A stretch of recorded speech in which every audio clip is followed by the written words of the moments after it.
আসসালামু আলাইকুম। গতকাল বাংলাদেশের সংসদে আন্দালিব রহমান পার্থ ভাই জ্বালাময়ী এক ভাষণ দিয়েছেন। ছোটবেলায় বাজারে যেতাম, ওইখানে সাপের ওষুধ বিক্রি করতে আসতো, অনেক কিছু বেচতো, কৃমির ওষুধ, সাপের ওষুধ, আরো নানান জিনিসপত্র। তো ওইখানে ওই যে খেলাধুলা দেখাইতো, একটু সাপের খেলা দেখাইতো, একটু গান গাইতো, কমেডি করতো, এগুলো দেখতে মজাই লাগতো। মানুষজন দাঁড়ায় থাকতো, প্রতি হাঁটি 2-4 জনের পকেট মার হইতো। তো এই ইয়েগুলো দেখতে কিন্তু শ্রুতিমধুর, খুব ভালো লাগতো দেখে। কিন্তু খেলার শেষে টার্গেট একটাই, ওষুধ বেচবে। কি বলতো, বেজি আর সাপের যে যুদ্ধ, এখানে বেজি যে সাপের সাথে যুদ্ধ করে, সাপ বেজিকে কামড় দেয়, তারপরেও বেজি কেন মারা যায় না, এই বেজিটা ওই যুদ্ধের মাঝখানেই সে জঙ্গলে যায়, জঙ্গলে যে একটা গাছের শিকড় খেয়ে আসে, সেই শিকড়টা খেয়ে তারপরে আবার ফেরে সে সাপের সাথেই করে, যেই কারণে সে মারা যায় না। খেলাধুলা শেষ, ওই যে ক্যাম্পাসার যিনি আসেন, ওই ব্যক্তি ওই শিকড় নাকি সে জঙ্গল থেকে নিয়ে এসেছেন আজকে আমাদেরকে দেওয়ার জন্য। অল্প কিছু শিকড় আছে, সবাই হাত তুলবেন, হ্যাঁ, যে আগে হাত তুলবেন তারা পাবেন, সবাইকে দিতে পারবো না। অল্প কিছু শিকড়, 2 টাকা 5 টাকা 10 টাকা ভাঙায় টাকায় নিয়ে তারপরে ভাঙা একটা গাড়ি আনতো, গাড়িতে করে ছুটতো। যাওয়ার পরে বুঝতে পারতাম বাড়িতে এসে যে এই সাপের এটা তো ভুয়া কথাবার্তা, মিথ্যা। ওই 2 টাকা 5 টাকা 10 টাকা যা গেল সবই ইয়ে। কিন্তু ওই যে ওই জায়গায় মজা পাইলাম না। কালকে সংসদে পার্থ ভাই মূলত সেই সাপের খেলা দেখিয়েছেন। পার্থ ভাই যখন ইংলিশে কথা বলে, তখন আবার বিএনপির লোকজন একটু বেশি হাততালি দেয়। It is unique. The revolution was unique. এর পরবর্তী government was unique. And what we had a quasi-constitutional government. তো বিএনপির ভাইরা যে এই যে হাততালি টাততালি দিয়েছে না, এই বেশিরভাগই তো ধরেন ওনাদের এখানে অনেক শিক্ষিত মানুষ আছে, অনেক কি বলবো যে যার যোগ্যতা সম্পন্ন মানুষজন আছেন, কিন্তু এখানে কিন্তু আন্ডার 5 মানুষজনও কিন্তু আছেন। লেখে 8 পাস 9 পাস এরকম লেখেন ওই হলফনামায়, কিন্তু আন্ডার 5ও আছে, কিন্তু অনেকগুলো আছে বিএনপিতে। তো আন্ডার 5, আন্ডার 8, আন্ডার 10 ম্যাট্রিক, এগুলো তো আপনার ইংলিশ বুঝে নাই। তো না বুঝে ওরা মনে করছে ইংলিশে যা বলছে ওটা মনে হয় আমার পক্ষেই বলছে, আমাদের দলের পক্ষেই বলছে, শুনে আরো বেশি থাপড়ানি দিয়েছে। কিন্তু বাস্তবতা হলো, আন্দালিব রহমান পার্থ ভাই কালকে তার বক্তব্যের শুরু থেকে শেষ পর্যন্ত এক ভয়ঙ্কর সাপের খেলা দেখিয়েছেন, যেই বক্তব্যের কোনো সারমর্ম নাই, একদম পুরোটাই ভোগাস, মিথ্যা, অপতথ্য, বিভ্রান্তিমূলক কথাবার্তা বলে গিয়েছেন। কেমনে বলেছেন আমি আপনাদেরকে একটা একটা করে বুঝাই। তবে তার আগে পার্থ ভাইয়ের বক্তব্যটা অল্প একটু আগে আমরা শুনি, উনি কি বলেছেন শুনেন। Honorable Speaker, ব্যাপারটা তো অনেক কমপ্লেক্স, একটা ইউনিক সিচুয়েশন। আমি আমার সম্মানিত বিরোধী দলের নেতাদের চোখে আবেগ দেখি, কথায় দেখি, তবে একটা জিনিস এটাও দেখি যে কেন জানি প্রথম থেকে আমাদেরকে জুলাইয়ের বিরুদ্ধে নিয়ে যাওয়ার একটা পায়তারা দেখতে পাচ্ছি। ঠিক যেমন, ঠিক আমাকে কথা বলতে দাও। If you understand the decorum, please. আমি কেন was quiet when এটা হবে না কিন্তু। তো আমাকে আওয়ামী লীগ সরকার মনে পড়ে যায় যে আমরা যদি কোনো কথা বলতাম, যুদ্ধাপরাধের বিচার চায় না, আমরা বলতাম তেলের দাম কত, যুদ্ধাপরাধের বিচার চায় না। আমি অনেকখানি ওই অ্যাটিটিউডটা দেখতে পাচ্ছি। সবচেয়ে বড় কথা, we have no problem with July সনদ। আমাদের প্রবলেম প্রক্রিয়া নিয়ে, আপনারা কোন প্রক্রিয়ায় করতে চাচ্ছেন, এবং আমরা আমাদের ডিসেন্ট, নোট অফ ডিসেন্ট আগে থেকেই দেওয়া। আমাদের প্রক্রিয়া ছিল, আপনারা দেখেন, উইথ ডিউ রেসপেক্ট, একদম রেসপেক্টের সাথেই বলি, রাষ্ট্রপতির ক্ষমতা কমাতে যে আমরা প্রধানমন্ত্রী বা ক্যাবিনেটের ক্ষমতা অনেকাংশে বাড়িয়ে দিয়েছি। দ্যাট ইজ দ্য ইস্যু, আর তো কিছু ছিল না। এই কারণে আমরা আমাদের কনস্টিটিউশনাল ফ্রেমওয়ার্ক রিয়েলাইজ করেছি উই নিড চেঞ্জ। আমরা মনে করি, মানে আমরা আজকে এখানে, আমরা পলিটিশিয়ান, আমাদের মাথায় রাখতে হবে that we must mitigate the harshness of the relevant provisions of the constitution. At the same time, we must uphold the spirit of July. এই ব্যালেন্স আমাদেরকে করতে হবে। কিন্তু আপনারা তো আমাদেরকে লগা সেটে পাঠিয়ে দিচ্ছেন।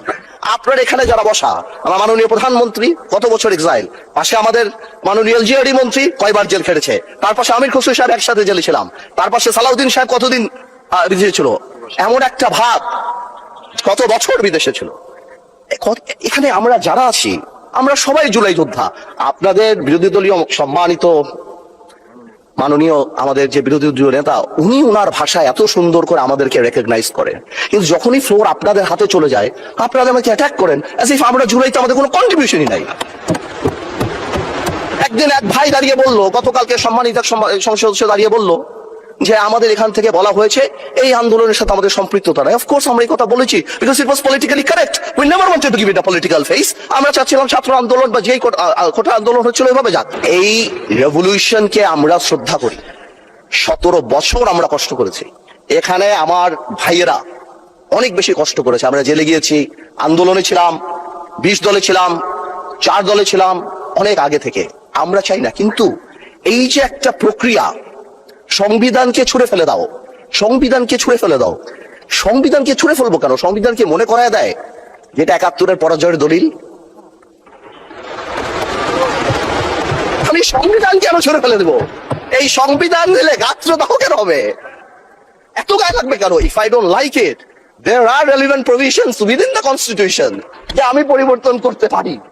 আমার দরকার কি যে আমি তাকে ছুঁড়ে ফেলে দেবো? পার্থ ভাইয়ের পুরো বক্তব্যের আপনারা যারা শুনেছেন, এটা আরো বড় আছে, দেখে নিন আপনারা ইউটিউব থেকে। এই বক্তব্য শোনার পরে আপনাদের কারোর কি মনে হয়েছে যে উনি বিএনপির নেতা নাকি বিজেপির নেতা? ওনার বক্তব্যের প্রথম প্রশ্ন হলো এইটা। ওনাকে আগে আমাদেরকে বলতে হবে উনি বিএনপি না বিজেপি। এই গেল 1.5 মাসে এই সরকারের যে মেয়াদ, এই 1.5 মাসে আপনারা সোশ্যাল মিডিয়াতে, কোনো পত্রিকাতে, কারোর কোনো ফেসবুক পোস্টে, কোথাও কোনোদিন কেউ শুনেছেন কেউ আন্দালিব রহমান পার্থ ভাইকে অ্যাড্রেস করে বলেছে যে পার্থ ভাই আপনি কেন জুলাই সনদের বিরুদ্ধে? বা বিজেপিকে বলেছে কেউ, ওনার রাজনৈতিক দল যেটা, কেউ বলেছে? কেউ বলে নাই। ওনাকে কেউ অ্যাড্রেসও করে নাই, ওনাকে অভিযুক্ত করে নাই, কিছুই করে নাই। কিন্তু উনি নিজের গায়ে নিলেন অ্যাজ ইফ উনি একজন বিএনপির মন্ত্রী, বা মনে হয়েছে উনি বিএনপির মানে প্রধানমন্ত্রী বা মহাসচিব, এরকম একটা দায়িত্ব নিয়ে উনি কালকে বিএনপিকে খুব দিয়েছেন। কারণ জিনিস কিন্তু হেভি জিনিস একটা। পার্থ ভাই কিন্তু কোনো সমস্যা হয় না কখনো। ধরেন আওয়ামী লীগ বিএনপি যখন যারাই ক্ষমতায় আসুক কোনো সমস্যা হয় না। একদিকে হেলাল সাহেবের মেয়ের জামাই ভাইও মোটামুটি ভালো নেতা টেতা ছিল। তারপরে ধরেন এখনো কোনো সমস্যা নাই, আওয়ামী লীগের ব্যবসা পাতি টাতি সবকিছু চলেছে, কোনো সমস্যা হয়নি। তো এখন বিএনপি আসার পরে তো ফুল ফেসে ওনাকে বিএনপি হইতে হবে, কারণ আওয়ামী লীগের অনেকের দায়িত্ব কিন্তু পার্থ ভাইয়ের হাতে, পার্থ ভাইয়ের মাথায়। পার্থ ভাইয়ের অনেকের ব্যবসা ট্যাবসা অনেক কিছু দেখাশোনা করা লাগে, তো এগুলি করা লাগে। ওনার কালকে যে বক্তব্য দিয়েছেন সেটাতে উনি বুঝিয়ে দিয়েছেন বিজেপি বলে বাংলাদেশে কোনো দল নাই, উনি বিএনপির। তো পার্থ ভাইয়ের আমি বলবো যে পার্থ ভাই আপনি এক কাজ করেন, আপনি আপনার দল অ্যাবলিশ করে দেন, করে আপনি বিএনপিতে করেন, অথবা দলকে এখানে কোয়ালিশন করান, কোলাবোরেট করে, তারপরে বিএনপির সাথে আপনি মানে একটা সমঝোতার ভিত্তিতে একটা রাজনীতি করেন, সরাসরি বিএনপি করেন। আপনার আর বিএনপিরও আপনার মতো লোকের দরকার আছে, কথা বলার, বুঝছেন না, ইংলিশ টিংলিশ বাংলা টাংলা মিলায় সুন্দর করে কথা বলার লোক বিএনপিতে নাই। তো বিএনপির এই মুহূর্তে ধরেন আমি ওই যে মোয়াজ্জেম হোসেন আলাল ভাইটাই এরকম কিছু লোকজন আছে, এখানেও সংসদেও কিছু লোকজন আছে, বাট বেশিরভাগই মানে একদম উপরের দিকের নেতাদের কারোর কথাই শ্রুতি মধুর না, শুনতে ভালো লাগে না, কেমন যেন মনে হয় আর কি। তো পার্থ ভাই একজন আছে, ওইটার প্রক্সি দিতে পারবে বিএনপির হয়ে, ওনার উচিত। এবং বাস্তবতা হচ্ছে আন্দালিব রহমান পার্থের কিন্তু কোনো দল নাই। বিজেপি নামে যেই দল আপনারা দেখেন সেই দলের কিন্তু কার্যকরী কোনো কার্যক্রম কিংবা সাংগঠনিক কোনো কিছু নাই। ওনার এই দল বাতিল হয়ে যাওয়া উচিত। কারণ হলো ওনার দলের মহাসচিব যিনি আছেন তিনি আমাকে আজ থেকে 2 থেকে 2.5 মাস আগে একটা বক্তব্য দিয়েছিলেন, একটা অডিও এবং ভিডিও। প্রথমে অডিও নিয়েছিলাম, এরপর আবার ভিডিও উনি দিয়েছেন, সব মিলে 1 ঘন্টা খানেকের একটা রেকর্ড আছে। তো পার্থ ভাই যেহেতু আবার ওনারে কিন্তু আমি পুরাপুরি মানে যেই অ্যাঙ্গেলে আওয়ামী লীগকে বলতাম ওইভাবে কিন্তু পার্থ ভাই বিএনপির লোকজনের বলতে পারি না, কারণ ওনাদেরও তো একসময় পছন্দ করি, এখনো পছন্দ করি, একদম করি না তা না। পার্থ ভাইয়ের প্রতি একটু রাগ আছে, উনি প্রথম আলোয় গিয়েছিলেন, বাট অত বেশি রাগ নাই, আবার এরপরে ওনার সাথে কথাবার্তা হয়েছিল। তো উনি মহাসচিব ওনার যে অভিযোগ করেছে সেই অভিযোগ ভয়ঙ্কর অভিযোগ। ওনার দলের মহাসচিব ওনার বাবার সাথে রাজনীতি করেছেন, রাজনীতি করার পরে উনি কিন্তু এই দলের চেয়ারম্যান হইতে পারতেন, কিন্তু ওনার বাবার সন্তান যেহেতু অল্প বয়স, তারপরেও আন্দালিব রহমান পার্থকে উনি চেয়ারম্যান করে দিয়েছেন সম্মান দেখিয়ে। অথচ সেই ব্যক্তিকে এই যে এবার নির্বাচন গেল না, উনি বারবার চেয়েছেন যে উনি মনোনয়ন নেওয়ার জন্য তারেক রহমানের সাথে একটু কথা বলার জন্য, তারেক রহমানের সাথে কথা বলতে দেওয়া হয়নি। ওনার আশপাশে যারা আছেন মহাসচিবকে জিজ্ঞেস করে কাউকে নেয়ও না, কাউকে বাদও দেয় না, সব নাকি আওয়ামী লীগ, ছাত্রলীগ, যুবলীগের লোকজন নিয়ে পার্থ ভাই এখন তার দল বানিয়েছে। আচ্ছা, তারপরে হলো গিয়া উনি আটক হয়েছিলেন না জুলাই আন্দোলনের শেষ দিকে, 5ই আগস্টের ঠিক আগ মুহূর্তে। এই আটক হওয়াটা আটক ছিল না, এটা স্বেচ্ছায় শেখ মুজিবের মতো পাঞ্জাবি লুঙ্গি ইস্ত্রি করে তারপরে পাকিস্তানিদের হাতে ধরা দেওয়ার মতো। হারুনুর রশিদ হাউন আঙ্কেলকে নাকি মহাসচিব পাশে ছিলেন, তিনি নিজে ফোন দিয়ে হাউন আঙ্কেলকে তখন তো জানে না যে হাসিনা যে পলায় টলায় যাবে, হারুন ভাই আমারে লোক পাঠান, আমার নিয়ে যান, আমার যদি এখন না নেন তাহলে এটা সবাই খুব ফিসি মনে হবে, সবাই বুঝে যাবে যে এটা আমি আসলে কাদের লোক, তো আমার নিয়ে যান। এতক্ষণ যা বললাম না ওনার দলের ব্যাপারে, এই কথাগুলো আমার না, ওনার লম্বা বক্তব্য, আমি ওইখান থেকে আপনার 2-1 মিনিটের একটু বক্তব্য শোনাই। ওনার মহাসচিব যে কথাগুলো বলেছে, ওই মহাসচিবের বক্তব্যে এই কথাগুলো আছে, আমি নিজের থেকে কিছু বানায় বলি নাই। আপনার সাথে এই দলটা তৈরি করছি, এসআর সাহেবের সাথে আমরা বের হয়ে গেলাম শুধুমাত্র একটা মাত্র কারণ, যে এসআর সাহেব আওয়ামী লীগের সঙ্গে থাকবে, এই জন্য উনি তো ওদিকে চলে যাবে। আমরা জানতাম যে উনি চলে যাবে। হ্যাঁ, তো নাজির রহমান বলছে যে উনি এই জন্য এরকম করতেছে, এবং যেদিন দিকে এটা আমরা দলটা তার সাথে ভাগাভাগি হয়, ওই দিন পার্টির বিষয়ে অনেক ঝামেলা হয়েছে। ওই দিন নারায়ণগঞ্জের ওই যে নাসিম ওসমান, সাবিম ওসমানের বড় ভাই বলছিল ওর সাথে আমার টাকা ধাক্কি হয়েছে। তো পরবর্তীতে মঞ্জু ভাই মারা যাওয়ার পরে, মানে নাজির রহমান মঞ্জু ভাই মারা যাওয়ার পরে আমরা পাটুরে বানাইলাম দলের। তার মাও হইতে চাইছে, তার মায়ের রাজি হয়ে যায় যে তার মা যেহেতু সরাসরি শেখ হাসিনার আপন মামাতো বোন, কারণ উনি প্রায় ওনাদের কিচ্ছা বলে, ওনাদের কাহিনী বলে, বোনের কাহিনী, তাছাড়া তার নানার ছবি, শেখ সাহেবের ছবি, তার ভাই শেখ মুজিবের ছবি সামনে নিয়ে কান্নাকাটি করে। এই সমস্ত কারণে ওনাকে আমরা সাপোর্ট না করে পার্থরে বানাইছি। তো পার্থ ঠিকই ছিল, সমস্যাটা হচ্ছে সে একটু আওয়ামী তোষণটা করে খুব কায়দা করে, কিন্তু বক্তব্য দেয় খুব চটকদার, খুব সুন্দর যেটা বক্তব্য দেয় আওয়ামী লীগের বিরুদ্ধে, এইটার উপরেই সবাই খুশি হয়ে যায়, কিন্তু সে বিতর্কত ভাবে সে ক্ষতি করে।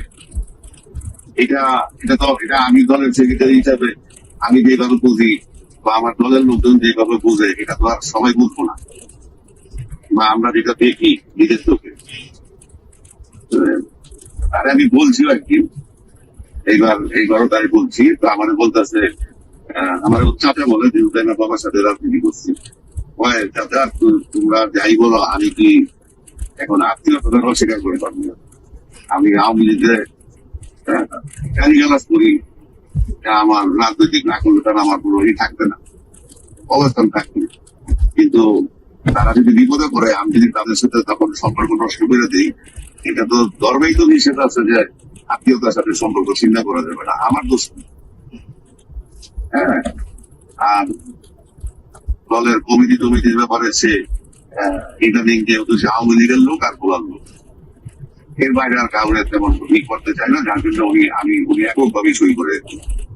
এই হয়েছে আন্দালিব রহমান পার্থ ভাইয়ের রাজনৈতিক অবস্থা আর কি। তো ওনার দল বলে এখন আর কিছু নাই, এই দল দিয়ে যে জীবনে কোনোদিন ক্ষমতায় আসতে পারবে সেটাও না, আবার কারোর সাথে কোয়ালিশন না করলে যে কোথাও এমপি হইতে পারবে ওইটাও আমার মনে হয় না যে কখনো সম্ভব। এই কারণে উনি বিএনপিকে পুরো ওন করে তারপরে বিএনপির হয়ে উনি জামাতের বিরুদ্ধে সর্বোচ্চ ম্যাক্সিমাম অ্যাটাক করেছেন। ম্যাক্সিমাম অ্যাটাকের মানে শেষ মাত্রাটা কোনটা? জামাত ইসলাম নাকি কবে বলেছেন যে সংবিধান ছুঁড়ে ফেলে দেওয়ার কথা, আমি শুনি না জামাত ইসলামের কে এই কথা বলেছেন, ইভেন ওনারা মনে হয় এটা বলেও নাই। যেটা চায় এই সংবিধান আমরা চাই না, এই সংবিধান সংশোধন হোক, রিপ্লেসমেন্ট হোক, আর যেটাই হোক এটা জামাত ইসলাম চায়, আমরাও চাই, দেশের মানুষ সবাই চায়, ইভেন বিএনপির মানুষও চায়। এখন উনি বলেন যে যারা এটা ছুঁড়ে ফেলতে চায় তাদের কি মনে হয় ৭১-এর সেই হেরে যাওয়ার সেই দলিল এই কারণে ছুঁড়ে ফেলতে চান? এই যে বক্তব্যটা উনি দিয়েছেন, এটা সবচেয়ে একদম এক্সট্রিম লেভেলের একটা অ্যাটাক করেছেন জামাত ইসলামকে, কিন্তু এই অ্যাটাকটা তো উনি জামাত ইসলামকে করেন নাই। আপনারা এই বক্তব্যটা সবাই শুনেছেন খালেদা জিয়ার, যে খালেদা জিয়া বলে গিয়েছিলেন যে যদি ক্ষমতায় আসেন তাহলে তিনি এই সংবিধান ছুঁড়ে ফেলবেন। এই সংবিধান হলো আওয়ামী লীগের ইশতেহার, এই সংবিধানকে সেই দিন জনগণের সরকার আসবে, সেই দিন এই সংবিধানকে ছুঁড়ে ফেলে দেওয়া হবে। এই সংবিধান তাইলে এখন বলেন আপনি, আন্দালিব রহমান পার্থ এটা কি খালেদা জিয়াকে বলেছেন না জামাত ইসলামকে বলেছেন? কারণ আওয়ামী লীগ মনে করে খালেদা জিয়া, জিয়াউর রহমান এরা সবাই পাকিস্তানের লোক, পাকিস্তানের এজেন্ট ছিল, রাজাকার ছিল, পাকিস্তানের হয়ে বাংলাদেশের মানুষের বিরুদ্ধে যুদ্ধ করেছে। এটা শেখ হাসিনা বহুবার বলেছে। খালেদা জিয়া হলো পেয়ারে পাকিস্তান এগুলো বলে কথা বলেছে, এটা আপনারা শুনেছেন অনেকেই। आए मेरे जान प्यारे दमान आंखों की तारा আসমান কি চান মেরে জান পাকিস্তান, এ হলো খালেদা জিয়ার কথা। বিএনপির হৃদয় তো থাকে পাকিস্তান, তাদের মনেই আছে পাকিস্তান, দিল মে হায় প্যারে পাকিস্তান। এইসব কারণেই এই যে পাকিস্তানের পন্থী এগুলো বলার কারণে কিন্তু আজকে পর্যন্ত এই মুক্তিযুদ্ধের বিষয় নিয়ে খালেদা জিয়া এবং হাসিনা এই যে জুলাইয়ের যে আন্দোলন হইলো, 15 বছরের যে স্বৈর শাসন, এগুলো সব কিন্তু এই মুক্তিযুদ্ধের এগুলোকে কেন্দ্র করে। এবং আন্দালিব রহমান পার্থ আবারও ফের সেই 71 নিয়ে এখানে খোঁচাটা দিলেন। তিনি যেটা করেছেন এটা আমি মনে করি জামাত ইসলামকে এর চাইতে বেশি বড় অ্যাটাক করে কথা বলার, আমি জানি না জামাত ইসলামের কেউ কোনোদিন সংসদের দ্বারা আন্দালিব রহমান পার্থকে বা সরাসরি দেখা হইলেও বলেছে কিনা, কিন্তু আন্দালিব রহমান পার্থকে এই অ্যাটাকটা করতে হয়েছে কারণ ওনাকে তারেক রহমানের সাথে বিএনপির সাথে এমন খাতের দিতে হবে অ্যাজ ইফ এটা মনে হয় যে আন্দালিব রহমান পার্থ মানে বিএনপির বিশাল বড় একজন শুভাকাঙ্ক্ষী, এই কারণে তারা তেলবাজি করে ওইখানে যাইতে হবে, এই জন্যই সে এটা করেছেন। এখন আমার কথা হলো যে যেই সংবিধান নিয়ে আপনি মানে যেই বিষয়টা নিয়ে আলোচনা, যে এই জুলাই সনদ, এটা বিএনপির কেউই চায় না। ওনার বক্তব্যে উনি বলেছেন যে বিএনপিও এটা চায়। তারা জামাত ইসলাম এমন ভাবে কথা বলে আমাদেরকে জুলাইয়ের বিপক্ষ প্রতিদ্বন্দ্বী হিসাবে আমাদেরকে দাঁড় করিয়েছে, বা এটা জামাত ইসলাম দাঁড় করায় নাই। আপনি যে বিএনপির হয়ে কথা বলতে চাচ্ছেন, বিএনপি শাস্তে চাচ্ছেন, আপনার সেই বিএনপি এই কাজ করেছে। কি কি করেছে একটা একটা করে বলি।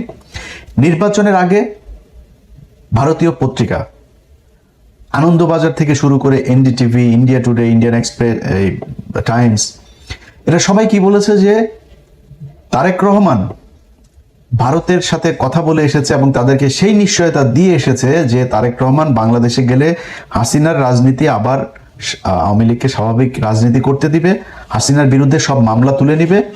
এটা যে ওদের পত্রিকা বলেছে সেটা না, খালি দলের মহাসচিব থেকে শুরু করে অনেক নেতা এই কথা বলেছেন, আওয়ামী লীগের কোনো মামলা রাখা হবে না, আওয়ামী লীগ বিএনপি ভাই ভাই, আওয়ামী লীগের লোকজন সব বিএনপিকে ভোট দেখ, এই কথা আপনারা প্রকাশ্যে নির্বাচনের ক্যাম্পেইনের সময় বলেছেন। নির্বাচন শেষ হয়েছে, প্রথম বক্তব্য সালাউদ্দিন আহমেদের, আমরা এই সংস্কার গণপরিষদের যেই শপথ এইটা আমরা নিব না। হ্যাঁ ভোট না ভোট দিল বাংলাদেশের 80% মানুষ, হ্যাঁ পক্ষে ভোট দিল। সালাউদ্দিন সাহেব বলে দিলেন এইটা হ্যাঁ ভোট না ভোট এগুলি কোনো বিষয়, জুলাই সনদ টনদ এগুলো, কয়েকজন এমপিও বলেছেন এই কথা। সালাউদ্দিন আহমেদ অফিসিয়ালি বক্তব্য দিলেন যদি এইটা হয় ওইটা হয়, শিলং থেকে এই মেয়ে এনে দেয়, শিলংয়ে আমার আগে যে মদ খাইতে দিত সেই ব্র্যান্ডের মদ দেওয়া হয়, তারপরে শিলংয়ে যাওয়ার আগে যে মাগি নিয়ে আমি ধরা খেয়েছিলাম সেই মাগিকে যদি আমার সাথে নিয়মিত আসতে দেওয়া এইভাবে আমাকে যদি এগুলি করতে দেয়, নানান হয় টয়ের পরে যদি হয় তাহলে হতেও পারে। সালাউদ্দিনের বক্তব্য এটা। কি বললেন সংবিধান সংস্কার পরিষদ, এটা যদি কনস্টিটিউশনে ধারণ করা হয়, সেই মর্মে অ্যামেন্ডমেন্ট হয় এবং সেই শপথ পরিচালনার জন্য সংবিধানের 3য় তফসিলে ফর্ম হয়, কে শপথ পাঠ করাবেন সেটা নির্ধারিত হয়, এতগুলো হয় এর পরে তারপরে হলে হতে পারে। আচ্ছা, এরপরে উনি বলেছেন যে কেন বিপ্লবী সরকার হইল না, সাংবিধানিক ধারাবাহিকতা কেন রক্ষা করা হইল। ভাই, এই চুপ পুরে সরাইতে চেয়েছে